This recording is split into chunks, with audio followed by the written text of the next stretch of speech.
वंदे मातरम, आप देख रहे हैं नेटवर्क 10 और मैं हूं आपके साथ आशिमा त्यागी। जम्मू में ग्रेजुएट बेरोजगार युवाओं ने पूर्व विधायक मनकोटिया के नेतृत्व में सरकार के खिलाफ प्रदर्शन किया। युवाओं का कहना था कि जो सब इंस्पेक्टर की पोस्ट निकाली गई है उनमें उम्र जो रखी है वो 18 साल से 28 साल की है, जो कि गलत है, क्योंकि जम्मू कश्मीर के एजुकेशन सिस्टम के मुताबिक 21 वर्ष की आयु में छात्र ग्रेजुएशन करता है। इसलिए हम मांग करते हैं कि इसमें बदलाव किया जाए।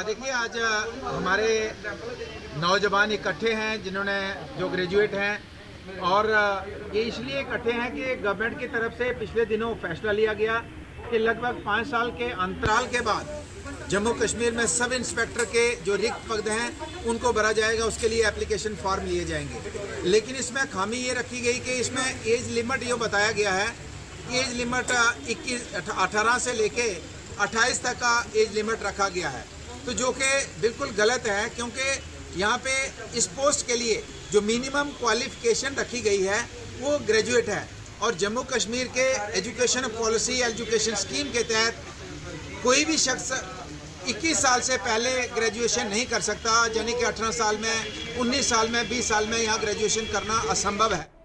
तो वहीं जम्मू कश्मीर की पूर्व मुख्यमंत्री महबूबा मुफ्ती ने कहा है कि केंद्र सरकार ने जम्मू कश्मीर के संसाधनों को खुली बिक्री पर रोक लगा दिया है, जिससे जम्मू कश्मीर की अर्थव्यवस्था ढहने के कगार पर पहुंच गई है। बिजली परियोजनाओं से लेकर रेत खनन सेक्टर, हर चीज को सोची समझी साजिश के तहत नीलाम किया जा रहा है ताकि जम्मू कश्मीर की अर्थव्यवस्था को नुकसान पहुंचाया जाए। महबूबा ने चुनाव घाटी से आए पार्टी के प्रतिनिधिमंडल से बातचीत करते हुए कहा कि बिजली की जिन परियोजनाओं को जम्मू कश्मीर चला सकता था, उन बिजली की परियोजनाओं को NHPC के हवाले कर दिया गया है।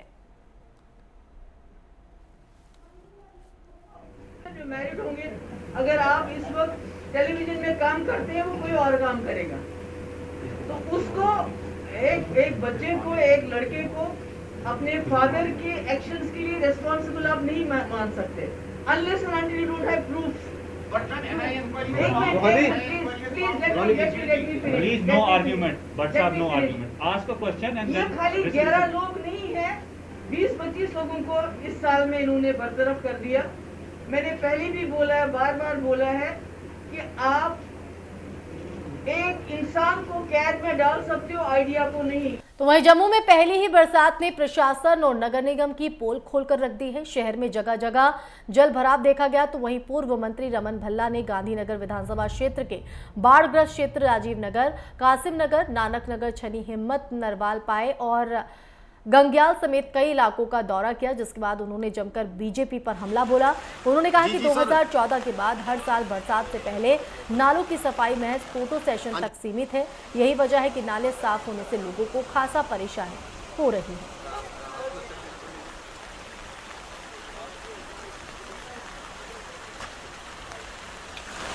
आज पूरे इलाके में हमने कई जगह पे चक्कर लगाया और बरसात के कारण अभी शुरुआत बरसात की है, इसलिए पोल यहाँ के एडमिनिस्ट्रेशन के खोल के रख दिए। हमने कई देर पहले भी सरकार को यहाँ पे चिताने की कोशिश की कि यहाँ पे बरसात के आने पहले पूरे नाले साफ हो जाएं, लेकिन बदकिस्मती से जब से ये सरकार यहाँ पे बनी है, स्मार्ट सिटी के बोर्ड तो यहाँ पे लगाते हैं, लेकिन आप स्मार्ट सिटी की हालत यहाँ पे देखिए कि किस ढंग से कहीं पे भी नालों को से गंदगी नहीं उठाएगी। डीसिल्टिंग यहाँ पे नहीं की गई। 2014 के बाद जो नाले थे उसको भी कम से कम कहीं पे मरम्मत करने की बात यहाँ पे नहीं की गई, और 2014 के बाद ये लोग नुकसान यहाँ का उसका भुगतान कर रहे हैं। हमारी यही गुजारिश रहेगी कि पूरे इलाके में गवर्नर साहब, जो SDRF के कहीं पे पैसे होते थे, चीफ सेक्रेटरी फौरी तौर पे रिलीज करता था ताकि इन लोगों को राहत मिले। ये गरीब अवाम है, और मैं समझता हूँ बरसात के कारण जो नुकसान यहाँ पे हुआ, फौरी तौर पे डीसिल्टिंग करना बहुत जरूरी है। तो वहीं सिविक एक्शन प्रोग्राम के तहत CRPF ने वन सोपोर के एक गेस्ट हाउस में निःशुल्क चिकित्सा शिविर का आयोजन किया, जिसमें यूनिट डॉक्टरों ने मुफ्त चिकित्सा जांच के साथ साथ आसपास के लोगों में जरूरत की चीजें जैसे दवाइयां, मास्क और सैनिटाइजर वितरित किए। इस दौरान CRPF के कई अधिकारी मौके पर मौजूद रहे।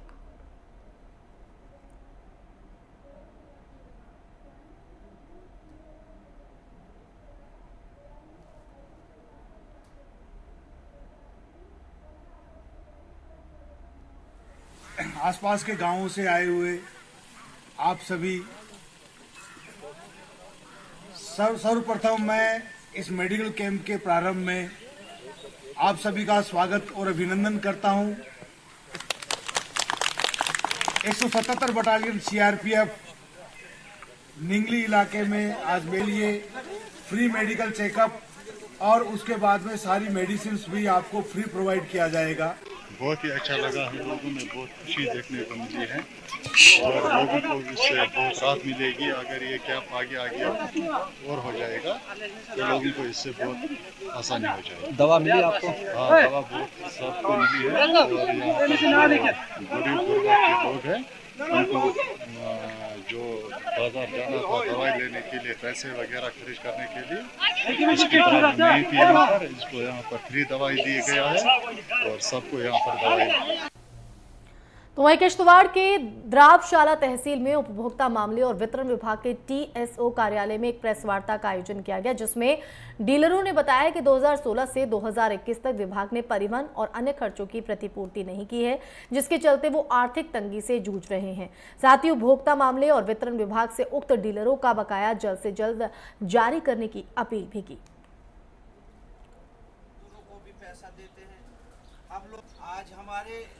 आज हमारे तमाम डीलर साहिबान ने एक मीटिंग बुलाई थी। इसकी गर्जोगायत ये है कि हमें 2016 से आज तक हमारा जो किराया हम गाड़ियों में लेते हैं, राशन पहुंचाते हैं और वहां पर खच्चरों पर आगे उठाते हैं, वहां से मजदूरों को भी पैसा देते हैं। हम लोगों ने लोन निकाला है बैंकों से और वो भी अब बैंक भी हमारे पीछे पड़े हैं। हम फाका कशी के शिकार हो गए हैं। डीलर साहिबान खुदकशी करने पर आए हैं। बहुत ही हमने गुजारिशें की, हमारे टीएसओ साहब से भी हमने रिक्वेस्ट की, हमने एडी साहब से भी की, हमने सबों से की कि हमें किराया और कमीशन दिया जाए, लेकिन आज तक 2016 से लेकर टिल डेट आज तक हमें कोई भी किराया कमीशन नहीं मिला। तो वहीं कुलगाम को शोपिया से जोड़ने वाला पुल और मुगल रोड कुछ दिन पहले ढह गया, जिससे चलते गुलगांव और शोपिया के लोगों को काफ़ी परेशानियों का सामना करना पड़ा। बता दें कि शोपिया को श्रीनगर से जोड़ता है। लोगों का कहना है कि आने वाले वक्त में फलों और का मौसम आने वाला है, लेकिन ये राष्ट्रीय राजमार्ग शुरू नहीं हुआ तो काफ़ी परेशानी आ सकती है। इसी के चलते लोगों ने प्रशासन से जल्द पुल निर्माण की अपील की है। वहीं सहायक कार्यकारी अभियंता R&D डिवीजन कुलगाम ने जल्द पुल निर्माण का आश्वासन दिया है।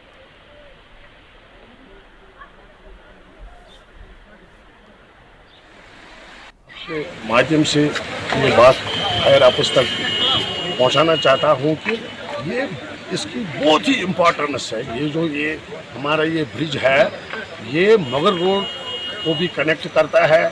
शोपियां पुलवामा से श्रीनगर से आते हैं और यहाँ काजीगुंड तक ये अर्ज है। हायर ऑफिस जो है इसमें लातोल करते हैं, डिले करते हैं, ऐसा नहीं करना चाहिए। शोपियान और कुलगाम को मिलाने वाला ब्रिज कुछ हफ्ते पहले ढह गया, जिसकी वजह से यहाँ पे आम लोगों को काफ़ी मुश्किलात का सामना करना पड़ता है। हालांकि अभी जो है फ्रूट सीज़न आने वाला है, जो शोपियान से जो टोटली जो सारा फ्रूट बैरून रियासत जाएगा वो इसी ब्रिज के थ्रू जा सकता था, लेकिन एक हफ्ता गुजर जाने के बाद भी ये ब्रिज अभी तक कंप्लीट नहीं हुआ है। लोगों का यही कहना है कि इस ब्रिज को जल्द अज जल्द ठीक किया जाए ताकि लोगों को ज़्यादा मुश्किलातों का सामना न करना पड़े। नेटवर्क 10 के लिए मैं कुलगाम से अजहर हुसैन। तो वहीं गांधरबल के वन्यजीव अधिकारियों और स्थानीय लोगों ने तेंदुए को पकड़ने या मारने के लिए बड़े पैमाने पर शिकार शुरू किया है। बताया जा रहा है कि तेंदुए ने एक बच्चे की मौत के घाट उतार दिया, जिसके बाद तेंदुए को नरभक्षी कर दिया गया है। डीएफओ अल्ताफ अहमद ने बताया कि तेंदुए को पकड़ने के लिए अभी भी बड़े पैमाने पर तलाशी अभियान जारी है। साथ ही उन्होंने खुद भी घटनास्थल का दौरा किया। कल शाम को तकरीबन 8:05 या 8:10 पे ये एक वाक़या यहाँ जो है वाक़या हुआ। ये जो उस समय एक बच्ची गाड़ी में थी, उसके साथ उसका चाचा था और उसके साथ उसकी दादी भी। तो ये बच्ची जो है ये गाड़ी के अंदर थी। तो बताया जाता है उस समय जो भी आई विटनेस, जो इसकी दादी ने कहा कि वो उसकी गाड़ी के साथ ही बैठी थी। उसने कहा कि इस बच्ची ने शीशा जो है गाड़ी का नीचे किया हुआ था। तो ये लेपर्ड आया, शायद काफ़ी टाइम से इसको देख रहा था और उसने अचानक से इस बच्ची पे हमला किया और अपने साथ ले गया। तो वही गांधरबल के उपायुक्त कृतिका ज्योत्सना ने मिशन निदेशक NHM जम्मू कश्मीर यासीन चौधरी के साथ जिला अस्पताल में डायलिसिस यूनिट के कामकाज का निरीक्षण किया। डायलिसिस इकाई में सुविधाओं का निरीक्षण करते हुए CMO ने बताया है कि प्रधानमंत्री राष्ट्रीय डायलिसिस कार्यक्रम के तहत 46,05,000 रुपए की लागत से डायलिसिस इकाई को मंजूरी दी गई है और इसके उद्घाटन के बाद से 15 से ज्यादा सत्र चिकित्सा सलाहकार और प्रशिक्षित तकनीकी के पर्यवेक्षण के तहत किए गए हैं।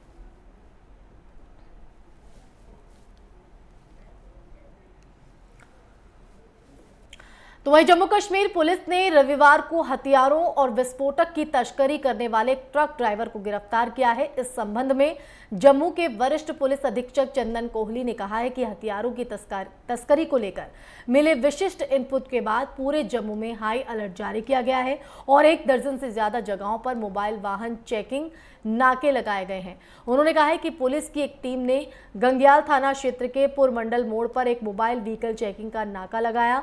इस दौरान एक ट्रक से तलाशी के दौरान एक पिस्टल और 2 हथगोले बरामद किए गए हैं। अभी चालक से पूछताछ की जा रही है। आप देख रहे हैं नेटवर्क 10 और मैं हूं संजय शर्मा। जम्मू पुलिस को आज एक बार फिर बहुत बड़ी कामयाबी हासिल हुई है। जम्मू पुलिस ने एक जिंदा आतंकी को पकड़ा है और जिसे इस पुलिस स्टेशन गंग्याल में रखा गया है। हमें जो जानकारी मिली उसके अनुसार उससे एक पिस्टल, 2 ग्रेनेड और 8 जिंदा राउंड बरामद हुए हैं।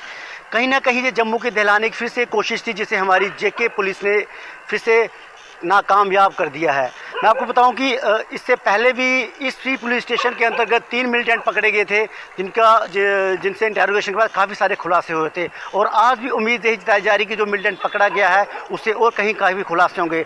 बताऊं कि शाम को यहाँ पे जैसे ही हमें ये खबर मिली, हम यहाँ पहुँचते हैं तो इससे पहले यहाँ पे SSP जम्मू, SSP साउथ वगैरह सारे यहाँ से आए हुए थे, उसके बाद वो चले गए हैं। कल इसके बाद कोई ना कोई इसके प्रेस कॉन्फ्रेंस होगी और ये हमें पूरी जानकारी दी जाएगी कि किस मनसूबे से जम्मू पहुँचा था और ये इसकी मंशा क्या थी और आखिर ये चाहता क्या था। क्योंकि बार बार जम्मू से इस तरह के मिलिटेंटों को पकड़ा जाना, जैसे ड्रोन अटैक हमारे एयरपोर्ट स्टेशन पे होते हैं, उसके बाद कालूचक में मिलिट्री स्टेशन पे ड्रोन देखे जाते हैं, उसके बाद 5.5 किलो ID नरवाल बे मॉल के सामने से पकड़ी जाती है और उसके बाद आज शाम को एक और जिंदा आतंकी का पकड़ा जाना बहुत बड़ी सफलता हमारी जम्मू कश्मीर पुलिस के लिए और ख़ास करके जम्मू पुलिस इसकी वाकई शाबाश की हकदारी है कि उसने इतनी बड़ी कामयाबी हासिल की है कि जो जिंदा आतंकी को पकड़ा है। क्योंकि जिंदा आतंकी पकड़ा जाना एक बहुत बड़ी सफलता इसलिए माना जाता है क्योंकि उससे काफ़ी सारे खुलासे करवाए जा सकते हैं कि इसके पीछे इसका कौन सरगना है जो इनको बार बार जम्मू की तरफ भेज रहा है। जैसे इसके रिलेटेड कोई और अपडेट हो हम सब आपसे फिर जुड़ेंगे। फिलहाल कैमरामैन कुणाल के साथ मुझे दीजिए इजाज़त। नमस्कार।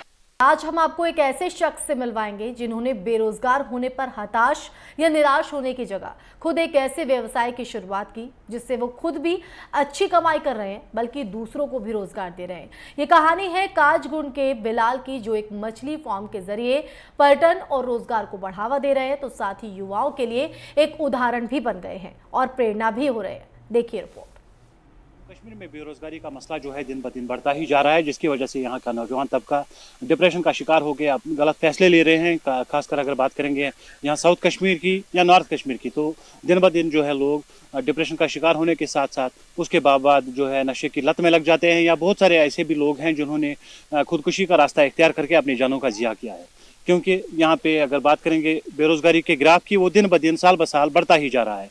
लेकिन यहाँ पे हम इस वक्त मौजूद है नुसू काजीगुंड में, जहाँ पे हमें एक अनोखी मिसाल देखने को मिली, जहाँ पे बिलाल अहमद जो नुसू काजीगुंड में ही रहते हैं, उन्होंने अपने फैमिली बिजनेस एस्टेब्लिश करके एक पूरे इलाके के लिए और पूरे जम्मू कश्मीर के लोगों के लिए एक मिसाल पेश कर दी है। मिलिए काजीगुंड के बिलाल खान से, जो कभी नौकरी तलाश रहे थे लेकिन अब लोगों को नौकरी दे रहे हैं। काजीगुंड के नुसू क्षेत्र के बिलाल अहमद ने मछली फार्म और एक छोटा तालाब शुरू करने के बाद एक मिसाल कायम किया है, जहां आसपास के इलाके के बच्चे आते हैं और आनंद लेते हैं। साथ ही लोग बोटिंग कर अपना मनोरंजन भी करते हैं।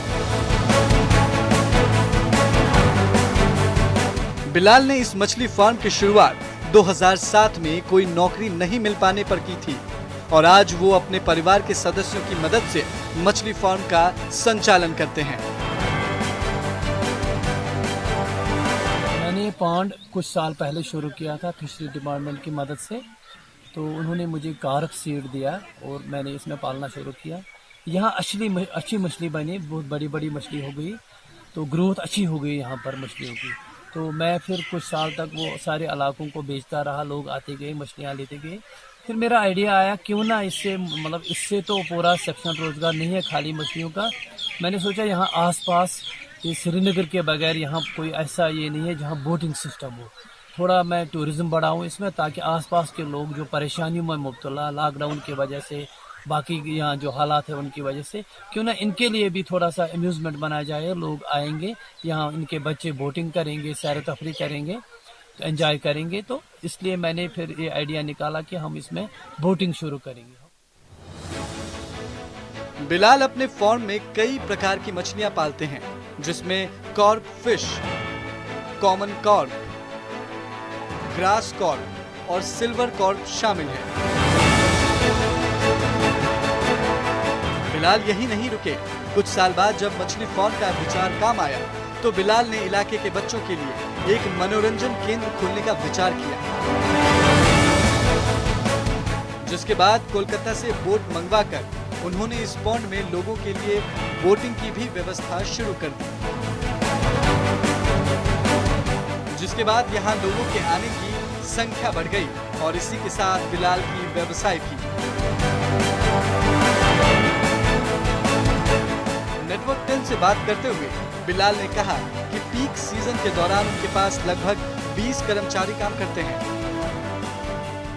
फिर कलकत्ता से बोट मंगवाए, इसमें डाले, तो ये बहुत अच्छा रहा। यहाँ लोग, मुकामी लोग आते हैं, बोटिंग करते हैं, एंजॉय करते हैं, अपने बच्चों को साथ लाते हैं, ये उनको घुमाते हैं, खुद आगे किनारों पर बैठ के उनको एंजॉय करवाते हैं, और वो उनके पेरेंट्स भी खुश होते हैं, वो भी। तो ये बहुत अच्छा है। पहले मुझे फिशरीज की वजह से थोड़ी सी इनकम आती थी, लेकिन इसकी वजह से मुझे इनकम अच्छी आई, अच्छी खासी इनकम। तो मुझे यहाँ कुछ और लड़के रखने पड़े जिनका रोज़गार यहाँ मिला। इसमें मुझे अपनी फैमिली भी हेल्प करती है, मेरी मिसेस है, मेरे बच्चे हैं, वो भी बराबर मुझे यहाँ हेल्प करते हैं, चाहे वो मछलियाँ पकड़नी हो, पालनी हो, सेल करनी हो, या बोटिंग करनी हो, इसमें वगैरह टिकट वगैरह सब कुछ, ये मुझे अपनी फैमिली भी हेल्प करती है इसमें। और मैं नौजवानों से यही मैसेज देना चाहता हूँ उनको, वो भी कुछ यही नहीं है जरूरी कि बस मछलियाँ पाले। एग्रीकल्चर है, हार्टिकल्चर है, सेरिकल्चर, फ्लोरिकल्चर, और भी बहुत सारे हैं स्कीमें गवर्नमेंट के पास। वो कम से कम वो देखें स्कीमें क्या है, और अपना रोजगार वो खुद चला सकते हैं, क्योंकि जब कोई वर्क हार्ड करेगा उसका नतीजा तो मिल जाता है, अच्छा नतीजा मिलता है उसका। वो भी मेहनत करे, अपने अपनी जगह रोजगार। यहाँ जो गाँव के लड़के हैं उनके पास घर में लैंड भी है, उसमें वो बहुत कुछ कर सकते हैं। उनको चाहिए वो डिप्रेशन से बाहर निकल के आए, मैदान में आए, गवर्नमेंट की नौकरियों के पीछे ना पड़े, बल्कि गवर्नमेंट से स्कीमें मांगे और अपने लैंड पर, अपने एरिया में ऐसा करें, वो भी आगे बढ़ सकते। बिलाल ने युवाओं से अपील करते हुए कहा कि वो भी ऐसे ही किसी व्यवसाय की तलाश करें और डिप्रेशन से बाहर निकलकर अपने लिए और दूसरों के लिए कुछ करें। तो ये इंस्पिरेशन है उन नौजवान तबके के लिए जो अभी इस डिप्रेशन का शिकार है कि हमने पढ़ाई तो हासिल की लेकिन हमें कोई नौकरी नहीं मिल रही है। यहाँ पे बात ख़त्म नहीं होती है कि नौकरी ना मिलने से इंसान की ज़िंदगी ख़त्म हो जाएगी, बल्कि अगर चाह होगी इंसान की तो वो कुछ भी कर सकता है। तो इस तरह के अगर इक़दाम उठाए जाए तो कश्मीर के बेरोज़गारी का मसला जो है वो बहुत हद तक कम भी हो सकता है। बस इंसान की लगन और चाह होनी चाहिए, तब जाके इंसान कोई भी काम हासिल कर सकता है। तो लोगों को भी चाहिए कि ऐसे ही रोज़गारी वसाइल पैदा करके अपने लिए रोज़गार का तलाश पैदा करे और ख़ासकर समाज के लिए भी कंट्रीब्यूट कुछ करे। कैमरा पर्सन बटू वैद के साथ आरिफ रशीद, नेटवर्क 10, अनंतनाग। और इसी के साथ इस बुलेटिन में फिलहाल इतना ही। आप देखते रहिए नेटवर्क 10। जय हिंद।